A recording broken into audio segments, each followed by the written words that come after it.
Wayside School. Chapter 1. Mrs. Golf. Mrs. Golf had a long tongue and pointed ears. She was the meanest teacher in Wayside School. She taught the class on the dirty story. You children are bad, she warned. Or, if you answer a problem wrong, I'll wiggle my ears, stick out my tongue, and turn you into apples. Mrs. Golf didn't like children, but she loved apple. Joe couldn't add. He couldn't even count. But he knew what if he answered a problem wrong? He would be turned into an apple. So he copied from Joe. He didn't like to cheat, but Mrs. Golf had never taught him how to add. One day, Mrs. Golf caught Joe copying from John's paper. She wiggled her ears, first her right one, then her left one, stuck out her tongue, and turned Joe into an apple. Then she turned Joe into an apple for letting Joe cheat. Hey, that isn't fair, said Todd. Joe was only trying to help a friend. Mrs. Golf wiggled her ears, first her right one, then her left, stuck out her tongue, and turned Todd into an apple. Does anybody else have an opinion? She asked. Nobody said a word. Mrs. Golf laughed and placed the 3 apples on her desk. Stephen started to cry. He couldn't help it. He was scared.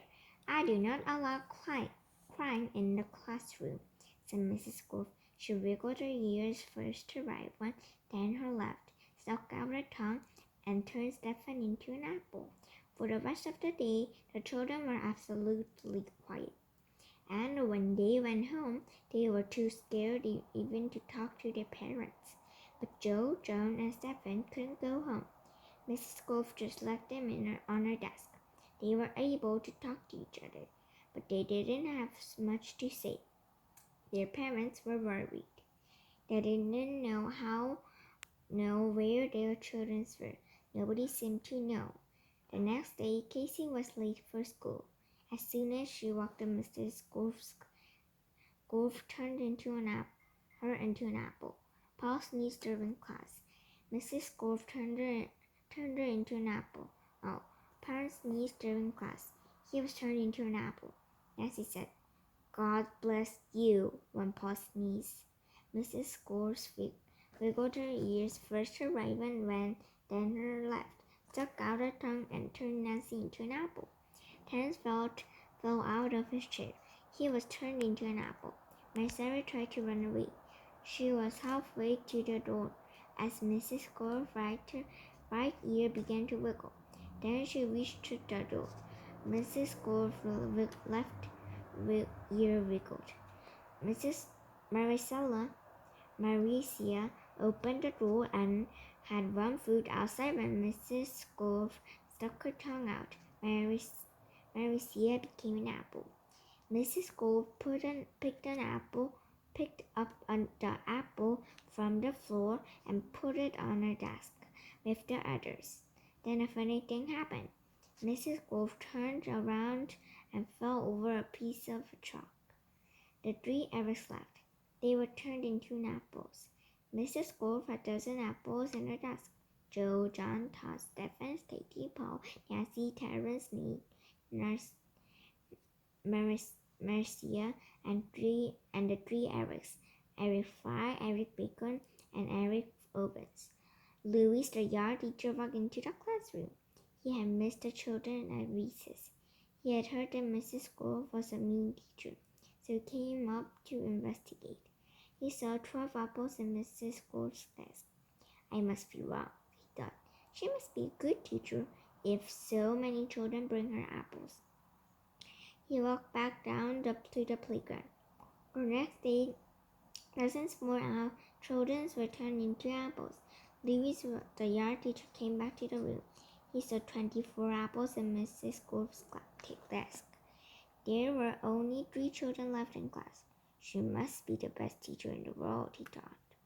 By the end of the week, all the children were apples. But Mrs. Golf was very happy. Now I can go home, she said. I don't have to teach anymore. I won't have to walk up to 30 flights of stairs ever again. "You're not going anywhere," shouted Toad. He jumped off his desk and bobbed Mrs. Scorch on the nose. The rest of the apples followed. Mrs. Scorch fell on the floor. The apple jumped over her. "Stop!" she shouted, "or I'll turn you into apples." But the apples didn't stop. Mrs. Scorch couldn't do nothing about it. "Turn us back to children," Todd demanded. Mrs. Scorch had no choice. She stuck out her tongue and wiggled her ears. This time her left went for the first, then her right, and turned the apples back into the children. "All right," said Marcia. "Let's go to get Louis. He'll know what to do." "No!" screamed Mrs. Scorch. "I'll turn you back into an apple." She wiggled her ears, first her right one, and then her left, and stuck out her tongue. But Jenny held up a mirror, and Mrs. Scorch turned herself into an apple. The children didn't know what to do. They didn't have a teacher. Even though Mrs. Scorch was mean, they didn't think it was right to leave her as an apple. But none of them knew how to wiggle their ears. "Louis, the yard teacher working." "Was Mrs. Scorch?" "Yes." Nobody said a word. "Boy, I'm hungry," said Louis. "I don't think Mrs. Scorch would mind I ate this apple. After all, she always has so many."